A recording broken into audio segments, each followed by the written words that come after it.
That's all you get to see. Hello, welcome back after quite a long break. As you can see now, I have more professional setup, which is literally just a microphone. I cheap microphone I bought online, but I hope it will make the sound even better. Um, Quick reminder: my name is Ivan Francis. I go by he, it pronouns. And today we will make a experimental episode, maybe first episode of a series when where I watch disturbing movies, mostly transgressive and experimental movies from like different decades. I prefer the old ones, but we will see also the ones from 2000s. And some from the recent years.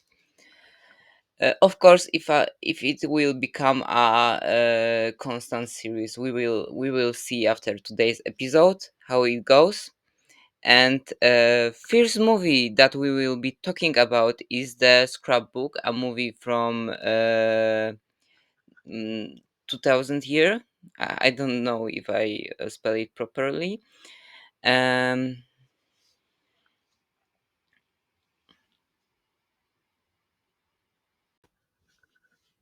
According to Wikipedia, it's an American horror film.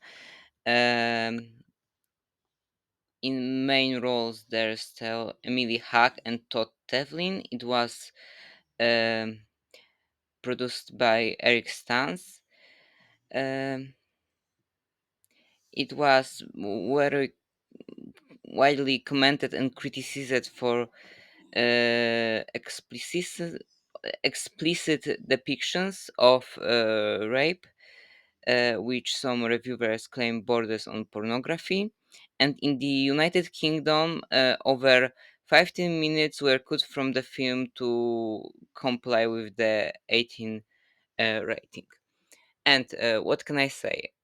Mm, I'm not new to the transgressive movies, to the exploitation movies, and this movie is like a part of subgenre on of the exploitation movies. If you hear noises, it's just my dog. Do you wanna say hello? Say hello to the. Okay. Um, Rape and revenge is a subgenre of the exploitation films, and it's not new for me. I watched before classic "I Spit on Your Grave," the original one from the 70s. Sorry, my dog is recently sick, and I don't know.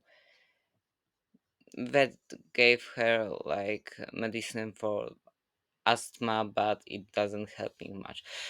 Anyway, I also watched the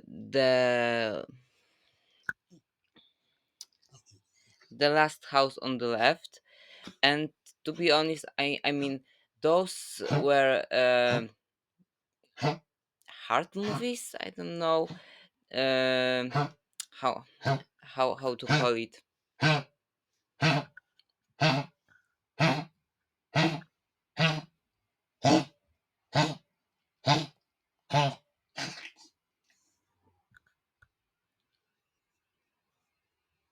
Of course, like both those movies uh, covered dark topics, heavy topics that are not really pleasant. But I mean, I didn't have bigger problem with watching them. I am used to horror and violence, and to be honest, that they were like, okay, it may sound bad in context of their plot, but they were rather a good entertainment. I mean, like I didn't have problem with watching the plot and waiting until the like final catharsis when um, main characters get their revenge. Meanwhile here, I knew how it ends. I knew that she will kill her kidnapper in the end. But literally, since the half of the movie, I was forcing myself to watch it. This was like more heavy than other rape and revenge films I watched before. Um, I don't know what plays main role here. Was it like more explicit, just like critics said? Because yeah, it was very explicit. It was Critics said that it was a borderline porn, and I agree. This was very graphic depiction of both violence and rape, and there were many sexual scenes. Um, Also, I would say that a big role played music here, because constantly through the film we hear some disturbing music. And okay, it gets even more disturbing when it's showed in contrast to the like sunny summer days. They show the fields around the house. They make close-ups at the green grass, at the golden fields. You see sun, you see beautiful cottage landscape, and you hear in the background that constant disturbing music.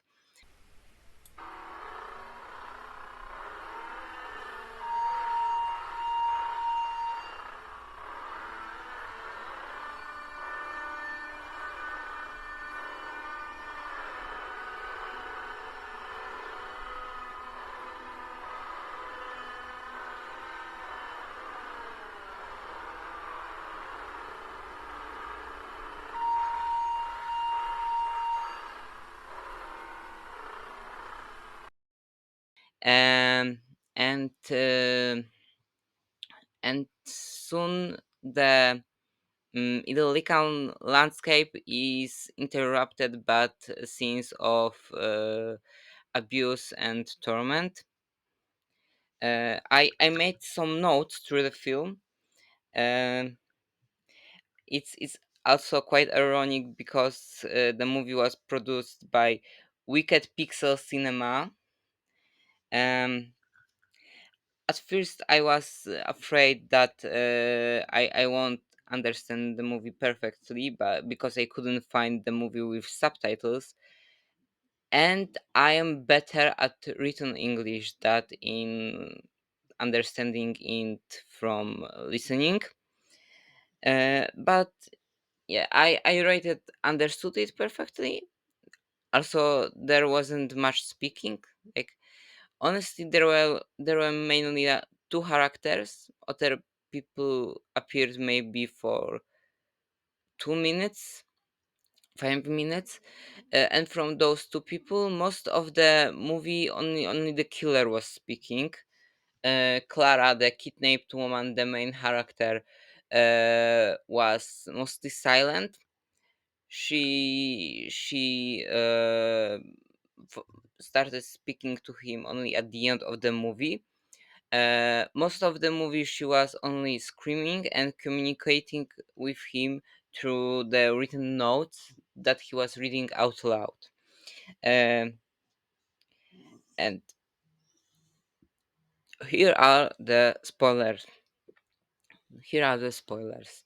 Um, I had to read something to make sure that I understood the plot well.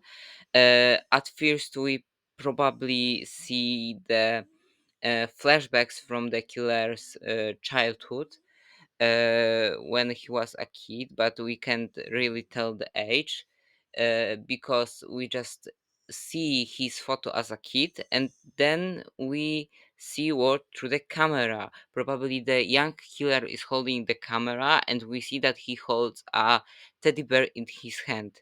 he's walking through his house, and he gets into his sister's room. His sister is naked. She has only pants on herself, and she's like mm, late teen or adult by now. And then she starts molesting him, and touching him, touching herself, and then suddenly a man comes to the room, probably her boyfriend, I guess, and she and that man pulls the boy, probably or killer, forcibly out of the room, pushes in him on the floor, and probably rapes him. We don't see it, but because the boy is holding the camera, but we can see that the man pushes him on the floor, unzips his pants, and then camera turns, and we just see a teddy bear laying in the corner of the room, and we can see that camera is moving forward and back, as if someone was pushing that boy. And then there is a time skip uh, to the current situation. Uh, at the beginning of the movie, we also heard two women speaking in the darkness, and when for a moment there was light, it turned out that they were in back of a van. uh, there was kidnapped Clara, and I don't know with whom she was talking, because beside her there was no living girl, there was just a corpse of a girl. Anyway, we will skip that little hole in world building. Um, and she ends up in her killer's home, and I don't know, there was many disturbing things, but one thing that was like also disturbing her here, and which is like somehow a part of things that I really appreciate about the old movies, they look more realistic, and it's easier to me to engage in them. Like, I don't know, uh, in they are more realistic and more easier to feel into them in every situation. If I see like mm, I don't know, actors in old movies are more attractive to me, they look more human than today.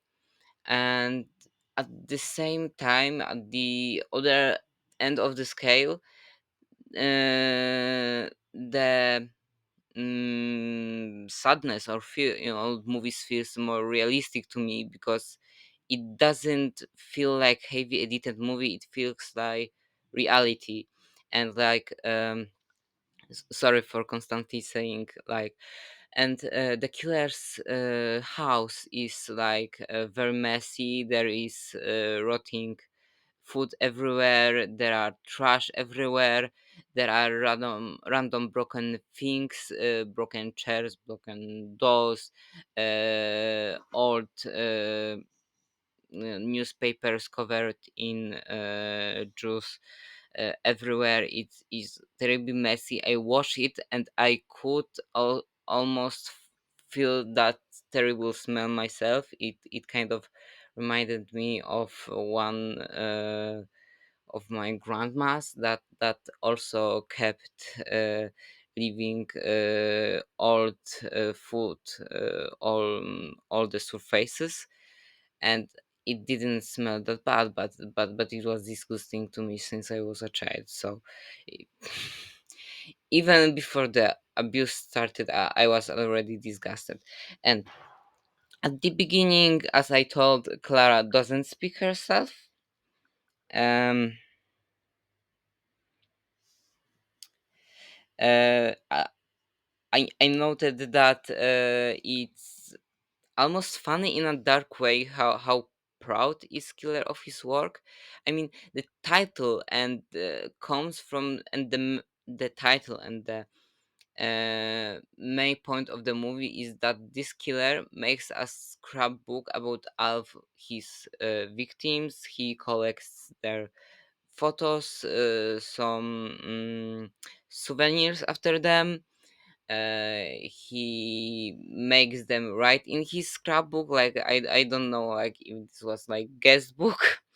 And he also has his kitchen full of the victims photos. He makes a lot of polaroids, and it's amazing how proud he is of it.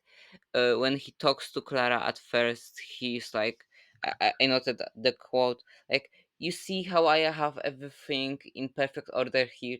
Here's the adult section. Here's the children section." He's very committed. This is like the only thing he cares about. And he tells his like origin story, which surprisingly isn't anything about his sister molesting him and her boyfriend raping him, which we saw at the beginning of the movie. He just starts the casual talk that he was like ignored kid, that he didn't have friends, etc., etc. And he mentions that he committed first murder when he was 15. He came to his house and he said that his dad was then with one of his young boys. So we see that it was like deeply dysfunctional family, that there was so much going on here. And anyway, he didn't want to interrupt his dad, so he left and walked through the night. And he sat at the bus stop, and at first he was planning to take a bus and run away somewhere far from there, somewhere far from his home and all of this. And suddenly, there was a girl who sat beside him. She was pretty, so he started talking to her in hope that something will happen. They will meet, they will get close, maybe they will kiss. But she refused him, and stood up, and he followed her behind the bus stop, and he started strangling her. And one moment. Uh, yeah, and he described in detail that when he was strangling her, she wasn't looking at him, she was looking at some point behind him, and he was very excited when he saw she was dying. He could see himself in her eyes going blank. Um, and I noted his quote: "I killed her and nobody came. It's like nobody misses anybody." And it was his first murder. He took her eye to remember that moment, and he took a photo of her, and that's when his scrapbook started. Um, he very clearly explains his uh, intentions, his motive. He almost screams uh, that people will find this scrapbook and they will see that I am powerful man. And there is almost a comedical point when he starts talking about one thing that angers him, and that's the last thing you could expect that would anger a killer, like the one thing that bothers him in his life. There's a quote: um, "I am 27. I started killing when I was 15. I was doing this job for 12 years. And what I hate the most is was one of those talk show hosts gives me one of those stupid headlines like babyface killer. I'm adult man. I'm a killer. I'm a powerful man. So he's like very fixated on this idea of looking powerful, of not being looked down at. Um, and this one important thing, there's only a few pages left in his scrapbook, and he decided that Clara will be his last victim, at least for now. She will be final piece of his scrapbook before he, I don't know if he wants to publish it or something, or to send it to newspapers. She just keeps talking about finishing his great masterpiece. Mm,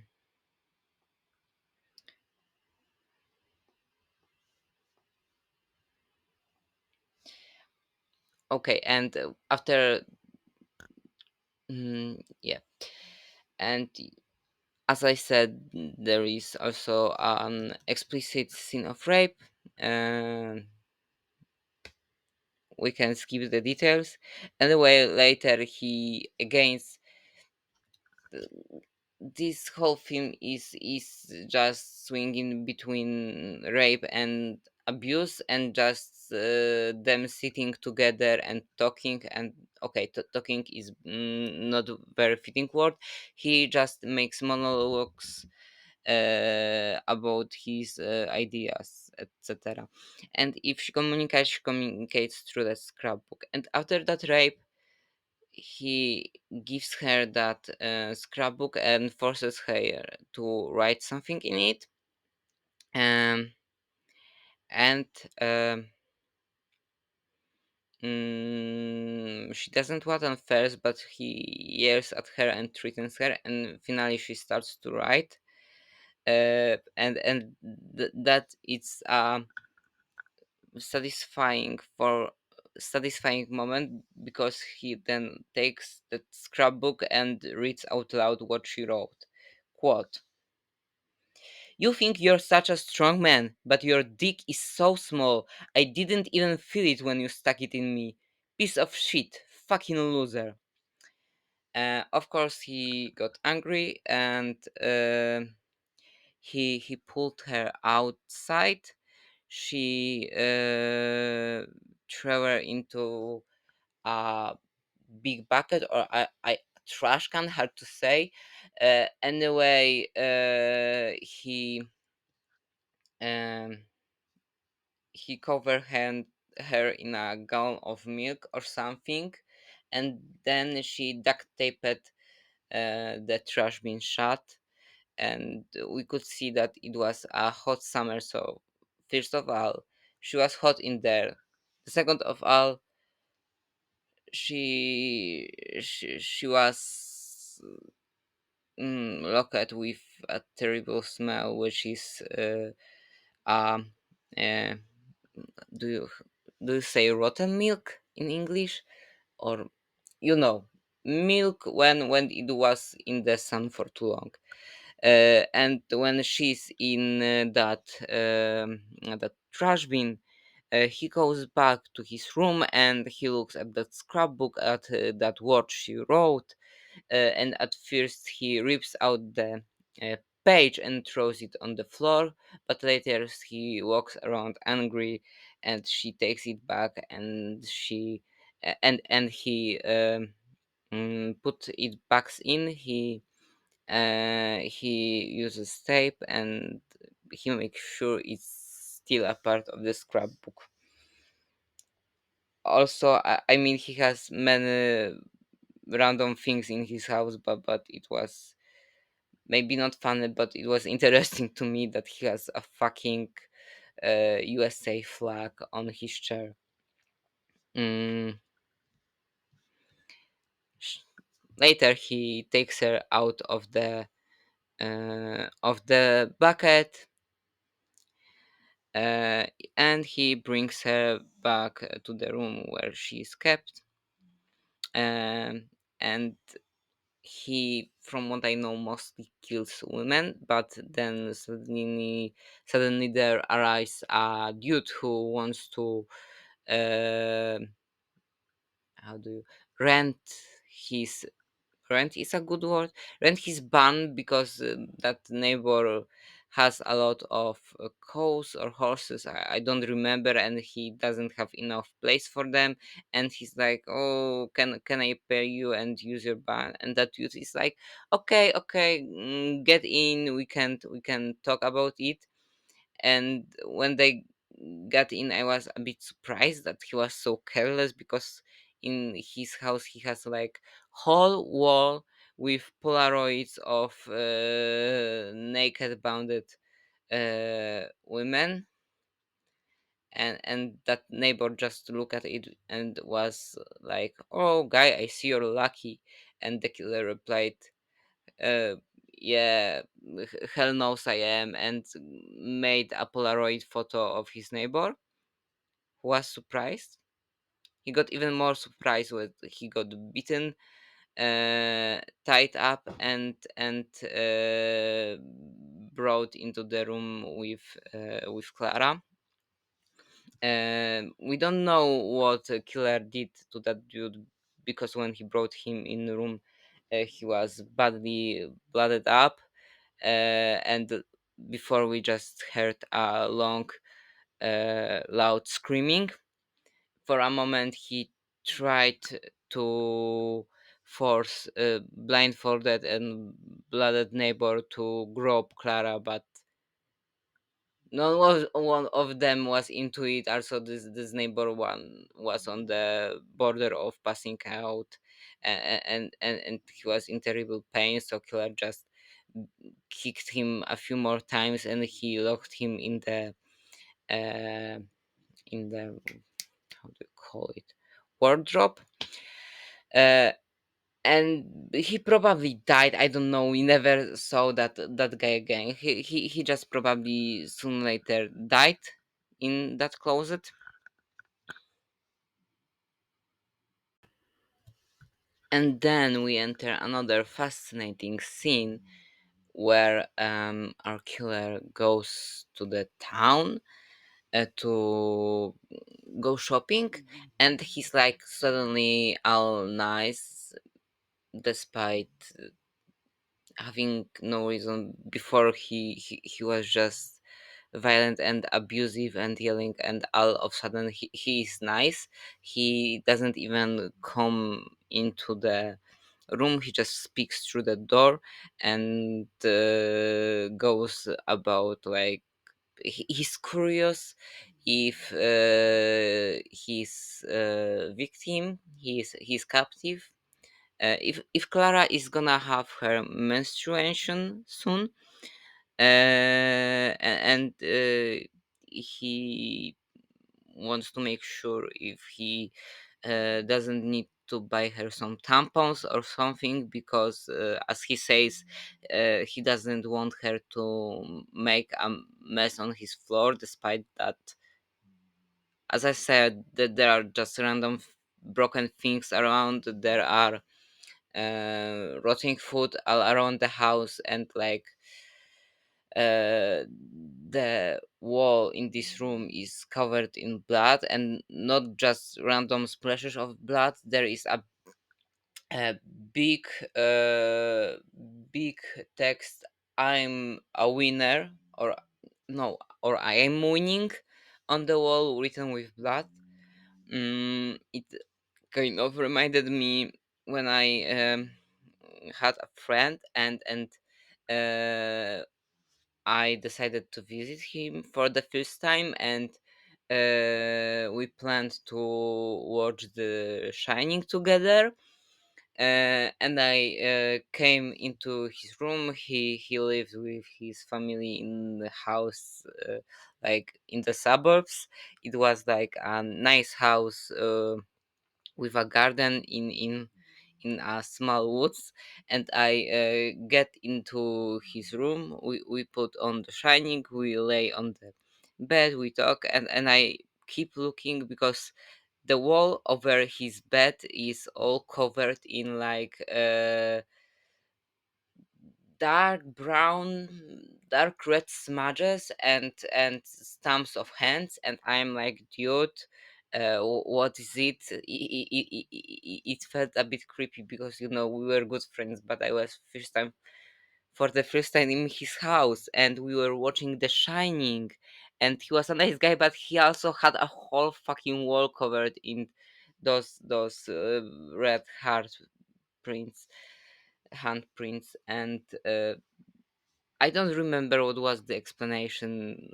I, I think like I don't know. He and his friend just played with paint.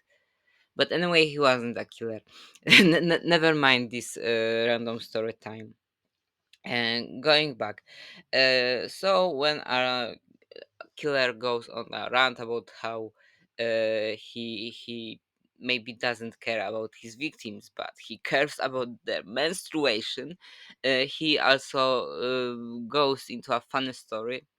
I mean, it's funny for him. He starts chuckling about how he was once on a date with a girl. So it seems that he had some consensual dates, like he managed to have some personal life, which kind of surprised me, because he wasn't portrayed in the movie as like these charming killers that mask well. He also lives on a farm far from any other humans. But anyway, he starts mentioning how he was once on a date with a girl. They went to the hotel room and they started doing 69, and she was sucking him off, and she put her ass on her face, and he started talking with great amusement that she pulled off her pants and buried his face deep in her thoughts. And he was like, wow, it must be doing great. I'll feel the wetness all over my face. And then he looks, and it turned out that her period started, and his mouth was whole covered in blood, but he didn't mind it. He rated really enjoyed it. And he finishes this random story and just goes to the town. Meanwhile, Clara makes an attempt to escape. She manages to open the door, and she runs away from the house. The killer comes back from the town just then, so she runs away into the barn where he mm, chases her around, and she tries to hide behind the door, but he can uh, see her feet standing out, and he steps closer and cuts off a few of her toes with an axe, and then she brings her back to his house. He handcuffs her to the shower, he washes her, he threatens her with a knife, he rapes her, he stuffs soap in her mouth, and he records this whole thing. um, Later, I don't know if I put the chronology well, mm, but he later makes Clara watch the recording of that rape, and look through that scrapbook, because he constantly repeats that um, she is a part of this of his work, of his scrapbook. She is his final piece. And at first, when she watches this recording, she looks almost with like a cold fascination, like there's some cold detachment in her eyes, but also some kind of weird fascination. But later, as the movie progresses, a few tears streams down her face, and she looks back at the scrapbook. Mm, and you can skip a few more explicit scenes of rape and violence. it seems that killer grows attached to her, like he still wants to kill her, but he brings her mm, some leftover pieces of pizza and like a new lacy nightgown, and forces her to wear it. I mean, she wasn't naked before, but she was constantly walking in the same dirty shirt and pants. Um, and it seems that Clara got an idea how to get free. Still communicates with him through the notebook. He writes to him that she started to understand him, and that she understood that she needs him, and he's the only thing that she needs, which is exactly what he wanted to hear. He repeated to her many times before that without him she's nothing. And he catches that bait, and finally she puts her final words that like how it was that I need you to need me as I need you. I need to return the gift. I don't know if I understood that well. As I said, I don't understand English well from hearing. It is also the first time we hear her speak to him verbally, not through writing. Um, anyway, she wants him to let her take the lead, and he's like shocked and offended at first, but she explains that you I am the final part of your work, and if you want people to understand you, they must look at you not only through this notebook, s- s-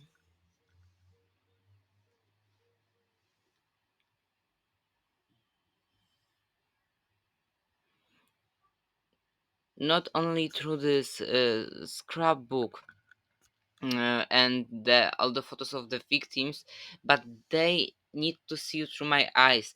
If I'm gonna help you fill that last pages, they should be able to see you how I see you, because I managed to understand you. I'm different than other victims. That he goes like, okay, go on. And she like kind of seduces him. She takes lead during sex. She shows him where to touch her, and later even she pulls out a knife and starts running it across his skin where he's jerking off. And surprisingly, he isn't protesting. He isn't like, okay, this may be a trap. He's just like, he's just very aroused, and he doesn't even protest when she later tells him to get on the bed, and she duct tapes him to the bed, and he's still like, weird, but I'm horny. And then she gets on him, and it seems like they are gonna 69. She caresses his dick for a moment before she grabs the knife, the knife, and I thought that she was gonna castrate him like in I Piss on Your Grave, but instead she pierced both his feet uh, and left. She took also when she was when she tied him to the bed, she took a few photos of him screaming, and that was beautiful. And she put all those photos in the scrapbook. So he's actually the last part of his scrapbook. He's actually the last victim. And if I didn't miss any part of the movie, she just left him on this was in this house in the middle of nowhere, duct taped to the bed with cut and pierced feet, so she can't escape. So he can't escape, and she just walked away, leaving him to die of his own. And like it was, of course, very very satisfying moment, but like it was the hardest catharsis to wait for. I spent like this movie lasts like 1 hour and 40 minutes, and I spent like over 1 hour just forcing myself and waiting for her to get revenge and to kill him. This people, I watched a lot of horror. I watched a few movies like Rape and Revenge here, but this was like one of the most explicit, disturbing movies I ever watched. The one that was hardest to stay focused on, and I had to every once in a while make a break, go on a walk. I just dash- I just I usually don't smoke, but I was chain smoking during this movie. Like I won't stay through this without like eight cigarettes at least. Um, do I have something important in the notes? Okay, I think I mentioned everything. Also, I wanna say, I wanna show the summary of my um, notes. I don't know if I can make a mirror way of this, but it just like she kills him brutally, surrounded by hearts. It was just like 3 a.m. I was tired. I was sleepy, and I was severely disturbed and sad and angry. But I'm glad I watched this movie. This was a great movie. As I said, the music, the constant music, played a big part in this movie. Mm, it was constantly like making you feel uneasy even when nothing was happening, especially in contrast with like those illegal landscapes. Also, I appreciate something which is, as I said, a big part of old movies, that actors look more realistic. They you don't look at them and go like, oh yeah, they look like a Hollywood stars. Um, no, like the killer looks just like a random dude I could meet in a shop. Hmm. And yeah, also about the level of explicitity of this movie. uh, it uh, it can be summarized by the fact that I found about him by finding one of the scenes on the live gore. So yeah, it explains a lot. mm, I don't know how I should summarize this movie. I didn't make an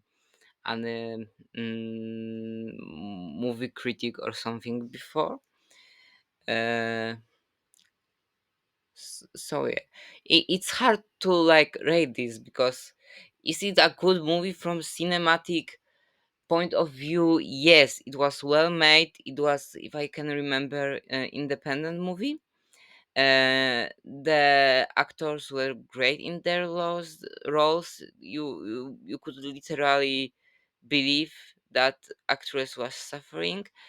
And it every part of the movie made you feel uneasy, and you finish this movie and you were leaving feeling really bad. So from the cinematic point of view, yes, it is a good movie. But if you have like weak nerves, if you are very empathetic for the heart of others, if you are very empathetic for the harm of others, why do you watching this video? But anyway, um, yeah, then you can try, but you may not finish this movie in the end. It was hard even for me. Mm, okay, I think that's all. Thank you for the watching, and just tell me if you want uh, another episodes of me watching disturbing movies.